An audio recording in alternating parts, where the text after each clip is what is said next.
Hi, and welcome to Stocks Down Under. Today we are joined by Coby Hanoch, CEO of Weebit Nano. Good morning, Coby. Hi, Mark. So big news the other day, a capital raise, institutional investors coming on board. So that's very significant, I think. Let's kick off this interview with the question about the actual cash in the bank that you have.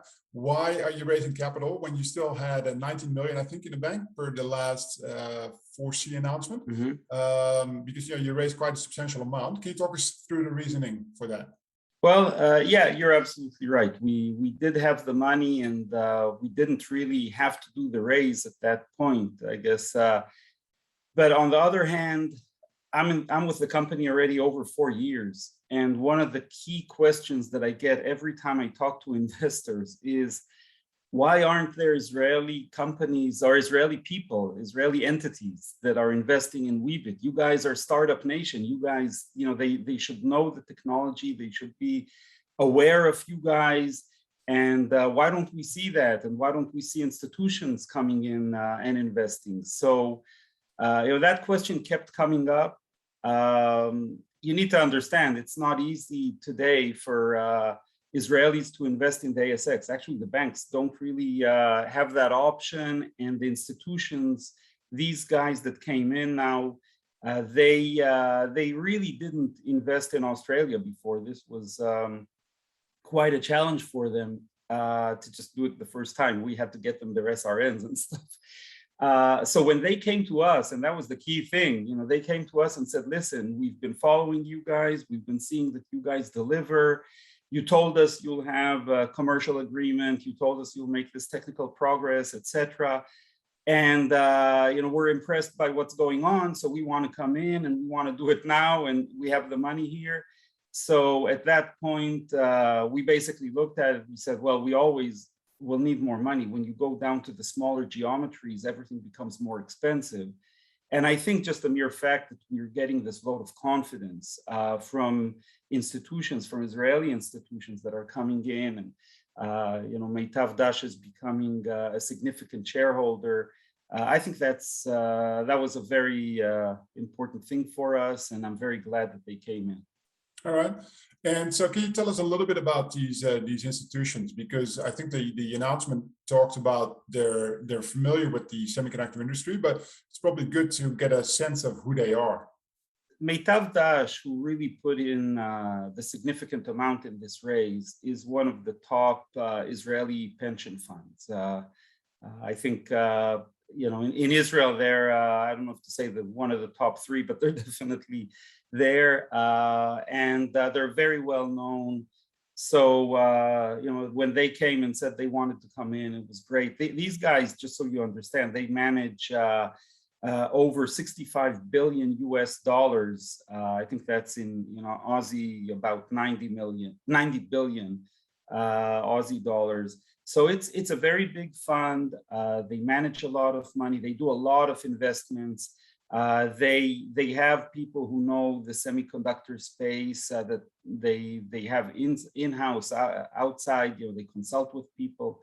So again, this was a great vote of confidence when they came in. And these guys, the big thing for me is these guys are long-term shareholders. One of them actually told me, listen, when we come into the company, we don't look at the screen for another 5 years. We just, we're in there and that's it. Which was great, kind of a nice message to get. They also insisted that the other funds that came in will commit to be long-term holders. They didn't want to have people who will come in and flip the shares in a month or two. So this is really, a very nice group of funds that are coming in, and I'm really, really proud to have them on board. All right, good stuff. So you've got an additional $34 million, I think, before the cost of the placement. So that's a lot of money. Add that to the 19 million you already had in the bank. So that's a big chunk of money, right? So what's the plan with that? What can you do with it that you couldn't do previously? And is there anything else that was sort of on the back burner that now sort of can come into focus? Well, I think Weebit is showing a track record. Last year when we did the raise, people were asking what's the money going to be used for, and I think you could see the results. We hired 3 amazing VPs. These guys are really, each one of them is top notch in his domain. They stirred up so much activity and so much parallel work. So they really enabled us to do so much more than I was thinking 2 years ago, and that's great. Now that we have this this additional boost, we can just do a lot more and try to do things faster and just better. So as I started mentioning earlier, going down to smaller geometries is very expensive. Once you go down below the 28 nanometer mark, the mask sets are much more expensive. The work, the wafers, everything is more expensive. So there's going to be, this is really going to enable us now. This is going to give us the boost needed to go down into that domain. And I remind you that below 40 nanometers, you don't really see embedded flash. So it's an area where you have the most advanced designs, the most advanced applications, and they have a real need for non-volatile memory that we can go and address. So that's going to be a big activity.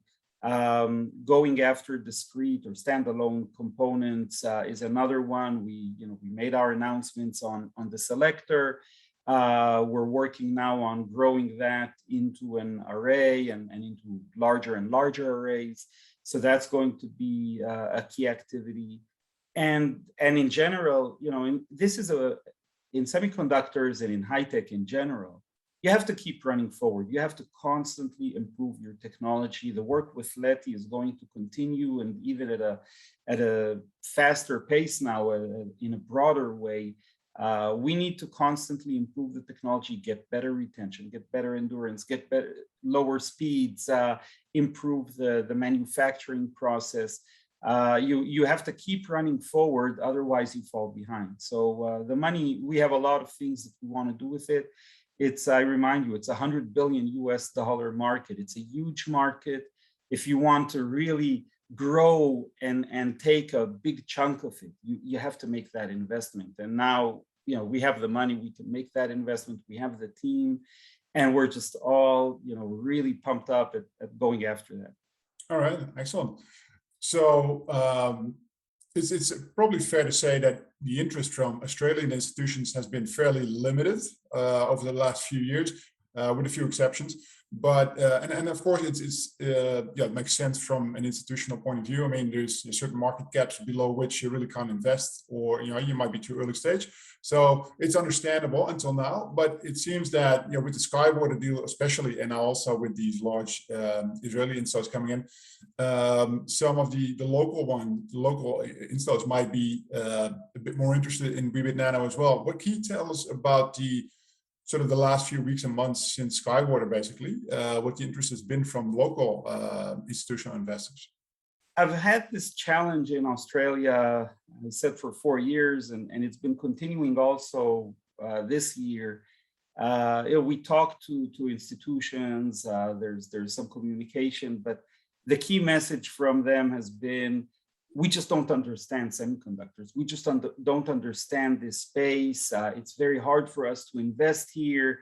And again, why aren't there any Israeli guys or US guys coming in that know this domain, that can give us better assurance on it? So it's been this, I would say, quite frustrating situation that they keep saying it looks like a good company, it sounds good, everything is nice, but we just need to have something that will give us a stronger feeling. We just can't analyze this company ourselves. And I hope that now they have a good answer. Yeah, okay. Well, they should probably read our research more then, if they don't understand semiconductors. That's a good step, I think. I always recommend your research. I think you managed to do a good analysis of the domain. Yeah, so I think it's part, and I understand that technology is a fairly new sector for Australia, and especially semiconductors even more complicated. So I get where they're coming from, but I think now, with the Israeli instos coming on board, it's probably time for them to have another look at it. Now, last questions, Coby. I know it's early days since the announcement of the Skyborder deal, but I was just wondering how the technology transfer is going up till now.